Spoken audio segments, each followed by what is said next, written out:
Hello guys, welcome to Pragati Idea. आज हम class 7th के हिस्ट्री के चैप्टर 3 जिसका नाम है द दिल्ली सुल्तान्स उसके बारे में पढ़ेंगे।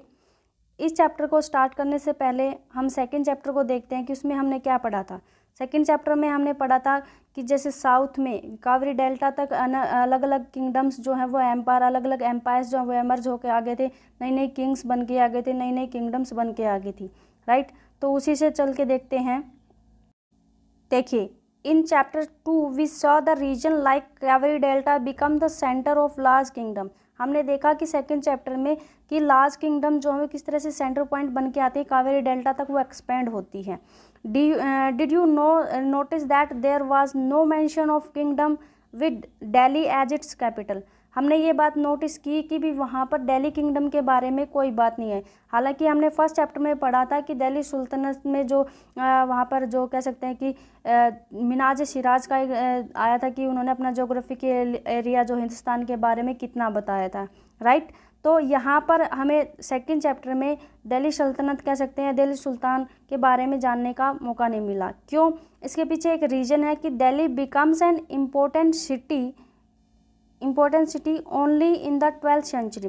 तो दिल्ली जो है वो एक इम्पोर्टेंट सिटी के रूप में जो है बनकर सामने आया था 12th सेंचुरी में। ओके, फिर नेक्स्ट है कि टेक ए लुक। अगर हम एक टेबल जो टेबल 1 आपके सेकंड पेज नंबर पे दी गई है उसको देखते हैं तो Delhi first become the capital of kingdom under the Tomar Rajput.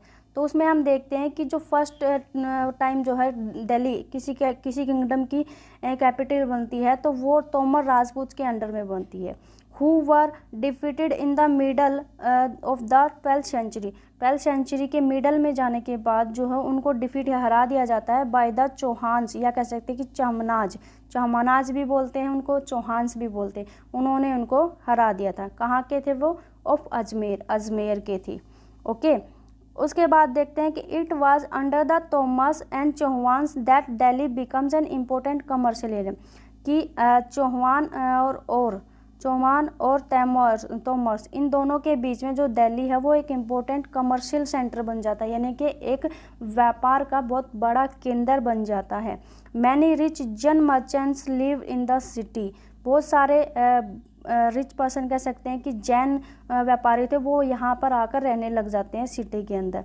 Constructed several temples. इन लोगों ने बहुत सारे टेम्पल्स जो हैं वो बनाए। Coins mentioned there. तो क्वाइन जो है वे बनाए गए। कल दालीवाल, उस टाइम पे एक सिक्के चलाए गए थे दालीवाल नाम से सिक्के बनाए थे और उस टाइम पे उनका बहुत चलन था। दे वाइड सर्कुलेशन, ठीक है। The transformation of Delhi into A capital. देखो, पहले क्या था? दिल्ली बना एक कमर्शियल सेंटर, यानी कि एक व्यापार का केंद्र है। पहले एक सिटी बना, फिर उसके बाद में एक व्यापार का सेंटर बना, इम्पोर्टेंट सिटी बना क्योंकि व्यापार का सेंटर पॉइंट है। यहाँ पर बहुत सारे टेम्पल्स बनाए गए। उसके बाद में एक अलग तरह के सिक्के जो हैं वहाँ यहाँ पर चलाए गए दिल्ली वाल्स नाम के। ओके, उसके बाद में देखते हैं कि इसकी ट्रांसफॉर्मेशन होती है एक इम्पोर्टेंट सेंटर सिटी से व्यापारिक केंद्र से बाद में जो है एक कैपिटल, यानी कि किसी किंगडम की राजधानी बनती है। ये किस तरह से ट्रांसफॉर्मेशन होती है? Controlled vast area of the बोथनेस्ट बैक्टनेंट of started by the foundation of the Delhi Sultanat in beginning of the 13th century. अगर हम बात करें कि दिल्ली का जो है कैपिटल कब बनना स्टार्ट हुई किंगडम्स की, तो दिल्ली सल्तनत यानी कैसे कह सकते हैं कि तो दिल्ली सल्तनत के रूप में बहुत सारा एरिया इन्होंने कवर किया था और वो 13th सेंचुरी के आते आते बनी थी। ओके, यानी कि 13th सेंचुरी के स्टार्टिंग में आके बनी थी। Take a look at table 1। अगर हम दोबारा से उस टेबल को देखते हैं तो हम आइडेंटिफाई करेंगे densities that together made the Delhi सल्तनत। तो हम अलग अलग डेंसिटीज़ को देखेंगे। डेंसिटीज़ हमने पढ़ा था कि क्या होती हैं कि एक किंग के बाद में दूसरा उसी का बेटा जो है फिर वो किंग बन जाता है, फिर बेटे के बाद में दूसरा किंग जो है वो यानी कि उसका पोता जो है वो किंग बन जाता है, यानी कि एक ही फैमिली के मेंबर्स जो हैं वो किंग बनते रहते हैं, राइट। तो इस तरह से हम देखेंगे कि भी हम टेबल 1 में देखते हैं कि अलग अलग डेंसिटीज़, बहुत सारी डेंसिटीज़ मिलकर जो है एक दिल्ली सल्तनत या कह सकते हैं कि दिल्ली सल्तनत को बनाती हैं। उसमें बहुत सारे जो है डेंसिटीज़ ऐड ऑन होती हैं। Delhi sultans built many cities in area that we now known as Delhi. अगर हम बात करें कि दिल्ली सल्तनत की, ये दिल्ली के जो सुल्तान थे, इन्होंने बहुत सारे छोटे छोटे एरियाज दिल्ली से लगते हुए, जो मेन सिटी पॉइंट था, व्यापारिक केंद्र जिसको हम बोलते हैं, उससे लगते हुए बहुत सारे अलग अलग नए नए राज्यों की उन्होंने स्थापना की, और वो जो कुल मिलाकर फिर क्या बनाए, दिल्ली बने, जिसको आज हम दिल्ली मानते हैं। ओके, अब इसके लिए हम मैप को देखते हैं, इसको लुक एट द मैप 1। इस मैप को देखते हैं, इसमें अलग अलग जो हैं पॉइंट्स दिए गए हैं, अलग अलग सिटीज़ जो उस टाइम पे अलग अलग बनाई गई थी, बाद में उनको ऐड ऑन करके पूरा दिल्ली बना दिया गया। तो यहाँ पर नाम दिया है कोहना, शेरी और जहापना। तो आपको इनको आइडेंटिफाई करना है इस मैप में, ये आपका होमवर्क है आज का। ओके, अब जो जिस टेबल की हम बात कर रहे थे वो टेबल आ गई, ये है वो टेबल। इसमें देखते देखो, फर्स्ट क्या आता है, राजपूत डायनेस्टीज आई थी, उसमें क्या तोमर और चौहान आए थे, उसके बाद में टर्किश रूलर्स आते हैं इस टाइम पे, है ना। तो ये एक टेबल है, इसमें बताया कि दिल्ली पर किन किन सल्तनत का, किन किन रूलर्स का जो है राज रहा है, शासन रहा है। Finding out about the Delhi सल्तनत। अब बात करें इनकी कि दिल्ली सुल्तान जो हैं उनके बारे में हमें कैसे पता चलेगा, कहाँ से इन्फॉर्मेशन मिलेगी। देखो, हमने फर्स्ट चैप्टर में भी ये पढ़ा था कि भी जो हिस्टोरियंस होते हैं उनको हिस्ट्री लिखने के लिए कहाँ कहाँ से इन्फॉर्मेशन मिलती है, वो कहाँ कहाँ से अपनी हिस्ट्री लिखते हैं। वही थिंग ये था कि दिल्ली सुल्तान्स के बारे में इन्फॉर्मेशन हमें कहाँ कहाँ से मिलेगी। Although inscriptions, coins, architectures, inscriptions, coins, architectures provide a lot of information. Inscription से, क्वाइन से, आर्किटेक्चर यानी कि जो उन्होंने मंदिर वगैरह जो बनाए, जो किले बनवाए, उनसे हमें इनके बारे में इंफॉर्मेशन मिल जाती है। Specially valuable are histories. कह सकते हैं कि एक इम्पोर्टेंट थिंग और थी इनके बारे में कि हिस्टोरियंस जो कहते थे, हिस्टोरीज जो लिखी जाती थी उनको उस टाइम पे क्या बोला जाता था, तारीख या त्वारीख। ओके, तारीख या त्वारीख, सिंगुलर और प्लूरल फॉर्म में बताया है कि तारीख या त्वारीख। ओके, रिटन इन पर्शियन, उस टाइम पे पर्शियन लैंग्वेज में लिखी जाती थी। ये पर्शियन लैंग्वेज जो है एडमिनिस्ट्रेशन के लिए यूज़ की जाती थी दिल्ली सुल्तान्स के थ्रू। ठीक है, यानी कि दिल्ली सल्तनत के टाइम पे, या दिल्ली सुल्तान जब रूलिंग करते थे दिल्ली पर कैपिटल में, तो वो उस टाइम पे पर्शियन लैंग्वेज का यूज़ करते थे। और उनका इतिहास लिखने के लिए जो हिस्टोरियंस होते थे, जो भी वो उनका एडमिनिस्ट्रेशन में जो चीज़ की जाती थी, काम काज किए जाते थे न्याय के एडमिनिस्ट्रेशन को चलाने के लिए, वो सारे जो है तारीख या त्वारीख इस तरह से लिखी जाती थी। ओके, तो इन्होंने ये कुछ देखो, ये राइटर्स के नाम दिखा रखे हैं कि कौन किस तरह से काम करता है। यहाँ पे स्टैंप लगा के दिखाई रखी है, यहाँ पे ये राइटिंग कर रहा है, ये फिर स्टैंप लगा, मतलब काम काज का वो दिखा रखा है। Okay, the authors of tawarikh were learned man. जो ये ऑथर्स थे, ये कह सकते हैं कि जो राइटर्स होते थे, त्वारीख को लिखने वाले, कह सकते हैं कि जो हिस्ट्री लिखने वाले जो ऑथर्स होते थे, वो लर्न मैन होते थे, शिक्षित मैन होते थे, एजुकेटेड पर्सनस होते थे। Secretaries, administrators, poets and courtiers. तो ये क्या होते थे, ये बेसिकली क्या होते थे, सचिव लगा लो, प्रशासक लगा लो, कवि, या फिर दरबारी होते थे उनको। तो ये एजुकेटेड पर्सन होते थे और ये हिस्ट्री लिखते थे वहाँ पर, जो उस टाइम पे रूलर के अंडर में जो जिस तरह से एडमिनिस्ट्रेशन चलाया जाता है उस सारे काम का लेखा जोखा ये लोग करते थे।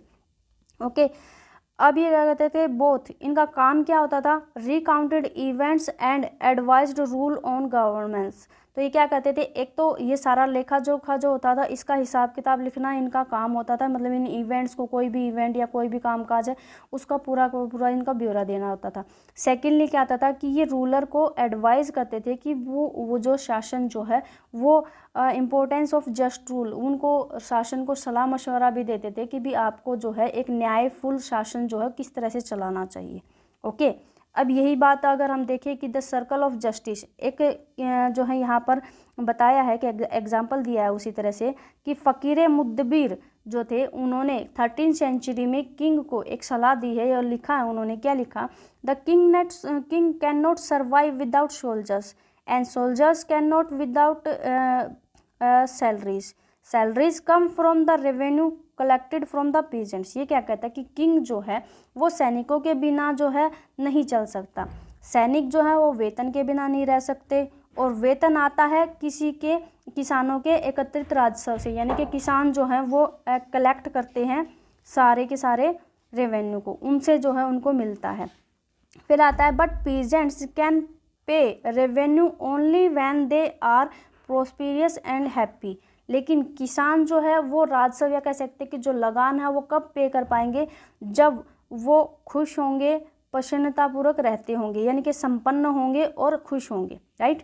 This happens when the king promotes justice and honest governance. और वो कब होगा, वो तब होगा जब किंग यानी कि जो राजा है वो एक अच्छी गवर्नमेंट को कह सकते हैं कि एक न्यायपूर्ण और ईमानदार प्रशासन को बढ़ावा देगा, कह सकते हैं कि अच्छी गवर्नमेंट लेके आएगा। ओके, तो ये उन्होंने एक एग्जाम्पल दिया है इसके थ्रू। अब next, keep the following additional detail in mind. अब कुछ बातें जो है हमें ध्यान रखनी पड़ेगी इन ऑथर्स के बारे में। क्या कर द ऑथर्स ऑफ तारीख लिव्ड इन सिटीज़। मेनली क्या कहते हैं, मेनली जो ये तारीख जो राइटर्स होते थे ये कहाँ रहते थे, सिटीज़ में रहते थे, शहरों में रहते थे। हार्डली एवर इन विलेज, कोई कोई विलेजेस में रहता था। They often wrote their histories for sultan in hope of rich reward. ये अपने हिस्ट्रीज जो कह सकते हैं कि अपनी तारीख जो है वो किस लिए लिखते थे, उसके पीछे रीज़न था कि वो राजा से कोई बड़े बड़े इनाम वगैरह पाने के लिए इनको लिखते थे। These authors advise rulers on need to preserve an ideal social order based on birthright and gender distinctions। ये क्या कहते हैं कि ये जो ऑथर्स थे ये राजा को एक सोशल आइडिया जो उस टाइम पे चला हुआ था उसको फॉलो करने के लिए कह सकते हैं कि या उसको बढ़ावा देने के लिए चलाते थे, करते थे, सलाह देते थे। कैसी सलाह देते थे कि भी बर्थ राइट के उस पर और जेंडर डिस्ट्रिक्शंस के ऊपर, यानी कि वो उनके आइडियाज़ जो हैं वो इस तरह थे कि भी आपको जो है ना कुछ स्पेशल राइट्स मिले हुए हैं, इनके बेस पे आपको सोशल ऑर्डर जो है यहाँ अपने उसमें रूलिंग करनी चाहिए। जैसे बर्थ राइट है वो आपको एक स्पेशल प्रिविलेज दिया गया है on the base of birth. Second the gender restrictions, ये मैन और वुमेन्स के बीच में एक सोशली और फिजिकली डिफरेंस क्रिएट करता है, इस तरह की। ओके, तो जो उस टाइम पे सोसाइटी में चला हुआ था वो कहते थे कि सोसाइटी के अकॉर्डिंग आपको इन सोशल आइडियाज़ को फॉलो करते हुए चलना चाहिए, अपनी रूलिंग करनी चाहिए। अगर इसी का एग्जाम्पल, लेकिन there ideas were not spread by everybody, लेकिन ये आइडियाज़ जो हैं वो हर किसी के थ्रू जो है फॉलो नहीं किए जाते थे। इन 1236 सुल्तान इल्तुतमिश डॉटर, 1236 में जो है सुल्तान इल्तुतमिश जो थे उनकी डॉटर रजिया सुल्तान थी, उनको सुल्तान बना दिया जाता है, यानी कि किंग बना दिया जाता है। The chronicler of this age Minhaj Siraj, देखो इनका नाम हमने चैप्टर फर्स्ट में भी पढ़ा था कि वो दिल्ली सल्तनत के एरिया को जोग्राफिकली डिवाइड करते हैं कि पंजाब, हरियाणा और दिल्ली से कुछ लगता हुआ एरिया, गंगा यमुना के बीच का जो एरिया है वो क्या आएगा, दिल्ली सल्तनत में आएगा। तो वही क्रॉनिकल जो यहाँ पे मिनाज शिराज है वो ये रिकॉग्नाइज करते हैं कि ये बात मानते हैं कि she was more able and qualified than all her brothers. वो अपने भाइयों के कंपैरिजन में जो है रजिया सुल्तान जो है अपने भाइयों के कंपैरिजन में ज़्यादा पढ़ी लिखी थी और ज़्यादा योग्य थी कि वो शासन कर सके। But he was not comfortable at having a queen as a ruler, लेकिन वो इस बात को मतलब असहज था इस बात को मानने के लिए, इस बात को मानने से इनकार कर रहा था कि भी एक वूमन कह सकते हैं कि एक क्वीन जो है वो रूलर बन जाए, एक शासक बन जाए, राजा बन जाए। Okay, nor were of the nobles were at her attempt of ruler independently. Secondly क्या था कि उस टाइम पे जो नोबल्स कैटेगरी के कह सकते हैं कि जो बड़े बड़े अमीर लोग थे कह सकते हैं, वो लोग भी उसकी जो इंडिपेंडेंटली रूल यानी स्वतंत्रता पूर्वक राज करने की जो उसकी तरीका था ना उसके खिलाफ थे वो लोग भी, वो भी इससे खुश नहीं थे रजिया सुल्तान से। तो she was removed from their throne in 1240 में उसको जो है फिर रूलिंग से कह सकते हैं कि सत्ता से हटा दिया जाता है। ओके, अब ये आपकी बुक में दो ये नाम आए हैं, birth right and gender destruction, ये आपके फोल्डर में डिफाइन किए गए हैं। ये हैं क्या?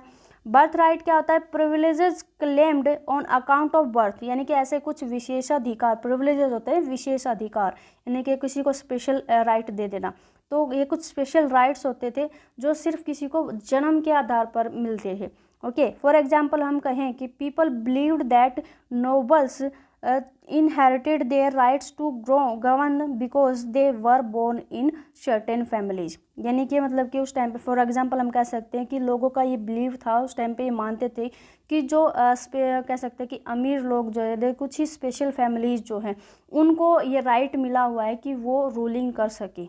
ओके, सेकंड आता है, जैसे अगर हम एग्जांपल की बात करें कि जो डेंसिटी रूल है, डेंसिटी रूल में क्या होता है कि किंग का बेटा और बेटे के बाद किंग का पोता, यानी कि एक ही फैमिली के मेंबर्स जो हैं वो किंग रूलिंग करते रहते हैं। तो वो क्या होगा, डेंसिटी रूल एक तरह से क्या होगा, प्रिविलेजेस हो गया on the account of birth, यानी कि जन्म के आधार पर उनको ये प्रिविलेज मिल गया कि आपका जो दादा किंग था तो आपका पिता भी किंग होगा, फिर आप भी किंग बनेंगे, राइट। यानी चाहे उसके अंदर कैपेबिलिटी है या नहीं है, डेंसिटी रूल के अकॉर्डिंग उसको ये प्रिविलेजेस मिला हुआ है, यानी कि बर्थ राइट मिला हुआ है।